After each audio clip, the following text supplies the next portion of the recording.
Many of you think that your problems are your problems? I know often I do, but most of the time, those are not our problems. They're something else. Listen in to the Money and You show today and learn more.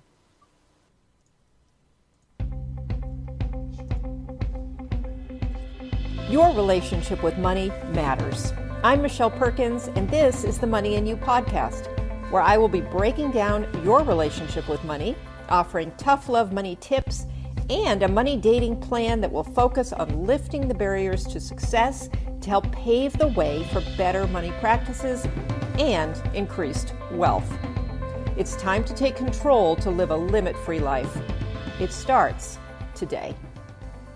Hello, hello. I'm Michelle Perkins. I'm the host of the Money and You show and the founder of the Limit Free Life Company, where we help people to really get control and get a great relationship going with their money, among other things like career change and business growth.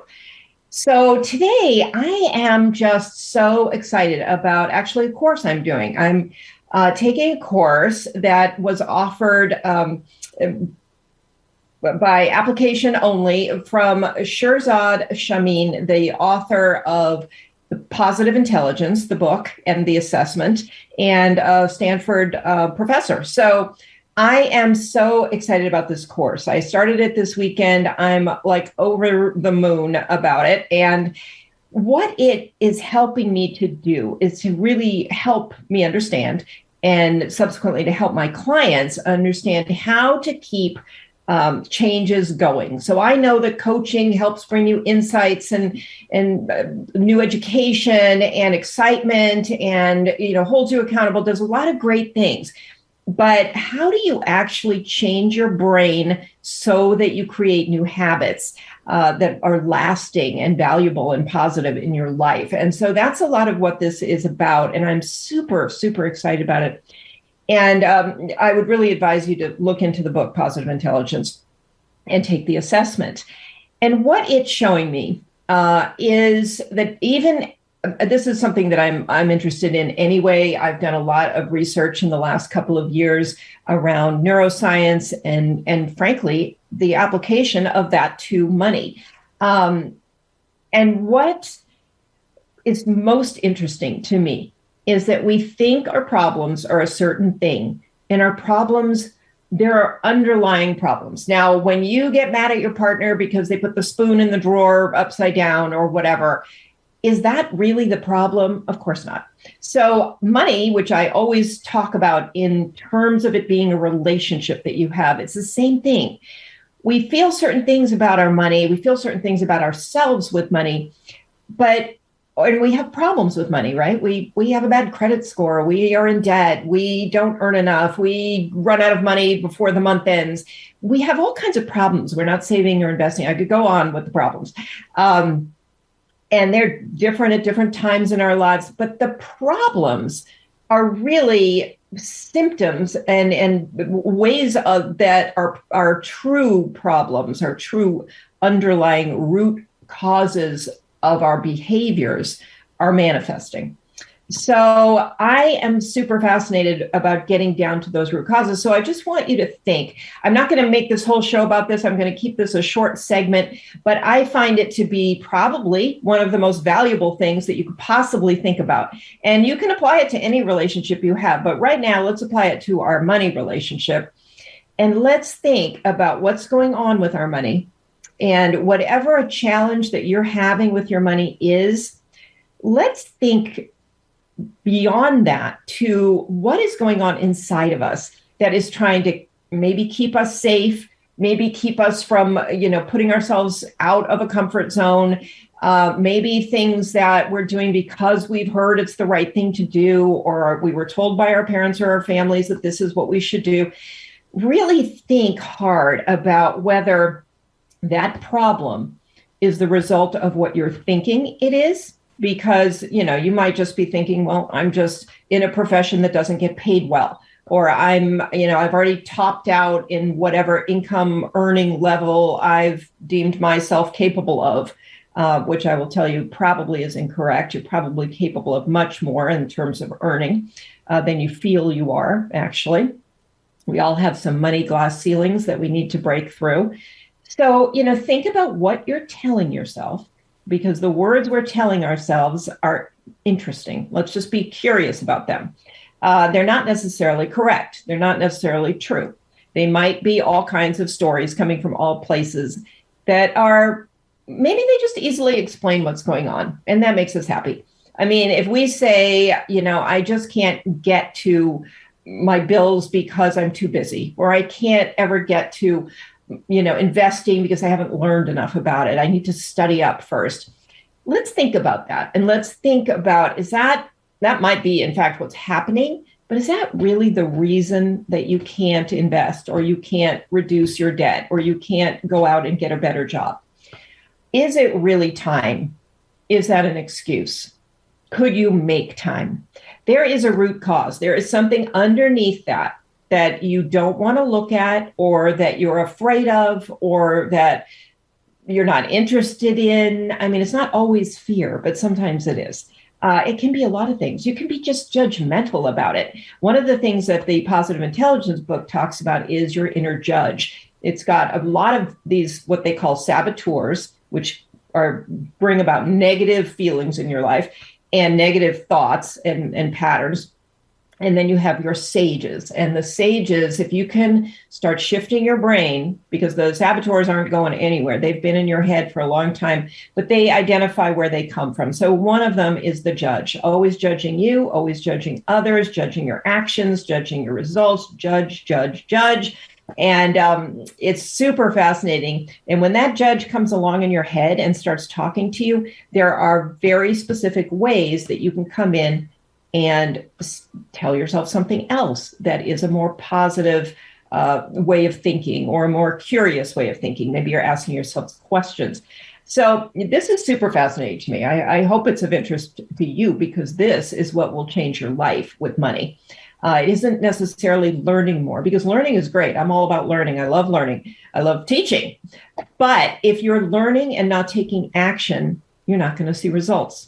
And if you're taking action in certain ways, but you haven't really gotten a deep understanding of what you're doing or why, you might just take actions that lead you in different places, but not to where you truly want to go. So always be thinking in terms of root causes. The cause of your money problems may seem on a surface level one thing, but most likely on a deeper level, it's something else. And the beauty of that is that something else is within you, which means you are empowered to fix it. And that's a really cool thing. You may not have the power to get your company to pay you more tomorrow, but you have the power to understand a root cause of maybe why you're not changing companies, if that's the case, or why you haven't asked for a raise in 4 years, or why you haven't done something else. You have that within you, that ability. So it's very empowering, because it puts you in control and stops all the excuses that make you feel disempowered and out of control. So that's a little bit on just tackling your problems differently, because I think people in general don't have a good relationship with money, which that's what I love helping people with, to start relating to money like it's a relationship, to start having some fun with it, to start having, making things happen with it, because you're actually committed to this relationship. It's a lot of fun. And I know it sounds a little, hard to do perhaps, because it's just not the way we normally think about money, right? We normally think about it just as a very practical thing that we can tackle. And you can do the practical things, and you should and actually must do the practical things. But if you do them understanding the root causes of why maybe you might be inclined to do something that isn't helpful, the root causes of why you tell yourself a lot of negative things about who you are with money, and other root causes for other questions, and other problems. So I just want you to look at this just like a relationship. If you're getting into a lot of fights with your partner, it's probably not about what the fight is about or seems to be about. it's probably some root cause that is something going on in you that is a belief or a feeling or something that you need to understand. And then the relationship can change. And it's the same with money. So I love taking people on a money date journey where I chaperone these money dates and we tackle these beliefs. We understand who you are with money, and we look at money, and we actually take actions that need to be taken with money, and we build a relationship step by step. And I have a process for this that is very, very successful. I'm having a great time right now doing this with a group of people and seeing the transformations that are happening, which are really quite amazing. So there are ways to fix this and to tackle this, but mostly for right now, I just want you to be aware that every time a problem comes up, recognize that the problem is probably deeper than you think and could use some more reflection and thought and some changing in your beliefs, some changing in your brain actually about what you're telling yourself and how you're going about things. So that is one thing I wanted to talk about today.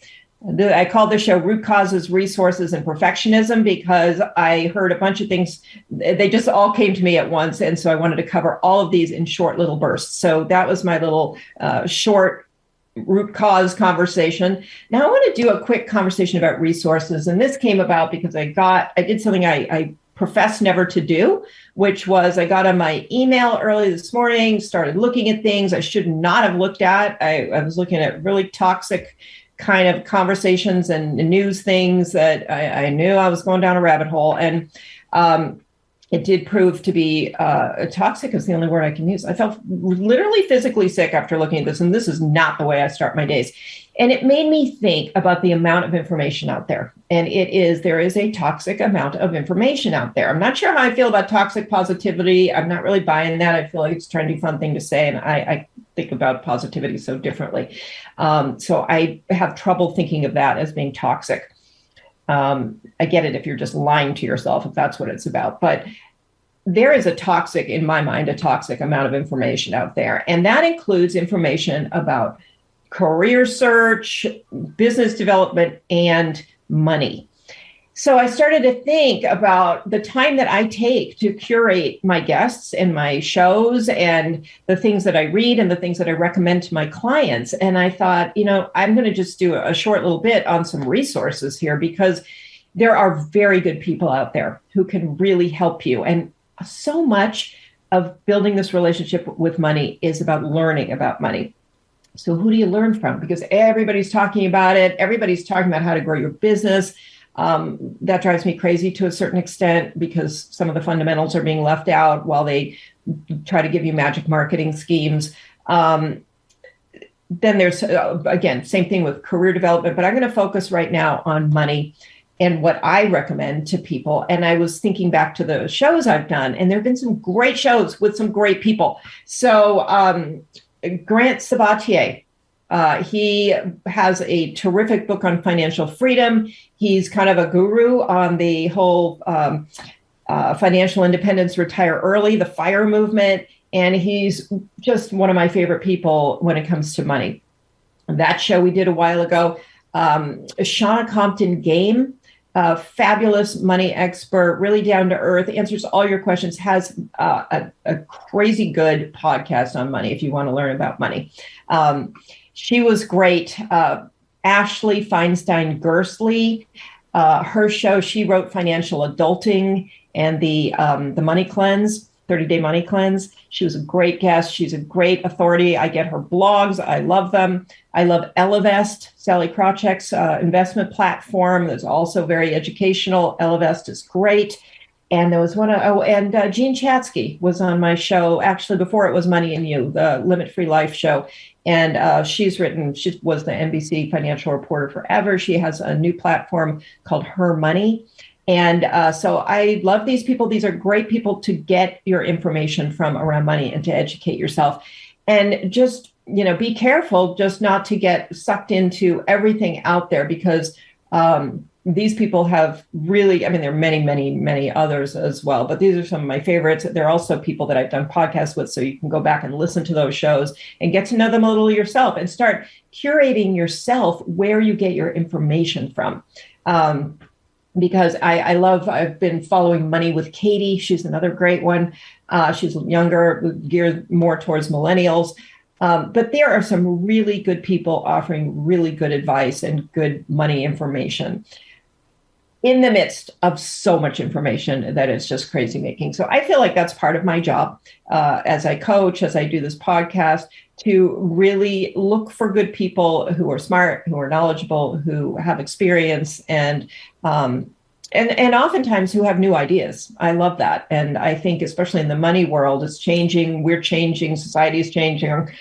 We need to keep up with what's going on. So those are some great resources. I'll just throw out a couple career resources too that I always mention to my clients. I love the muse.com, MUSE, great information for career changers. And I am crazy about Road Trip Nation. And I had Mike Mariner, the founder of Road Trip Nation, on an earlier podcast. Fabulous guest, fabulous organization that he's created. And if you're trying to find your purpose, figure out new careers, I would say that is a great place to go. So those are some resources for you. Be careful out there. Try not to fall into rabbit holes where you lose your time and it sucks your good energy while you're trying to learn things. And we do need to learn about money. I was thinking about this too. We go off and we get a lot of education around money. And so we learn about money. But what we don't spend time doing, and what I try to help people do on my money dates, is to learn about your money.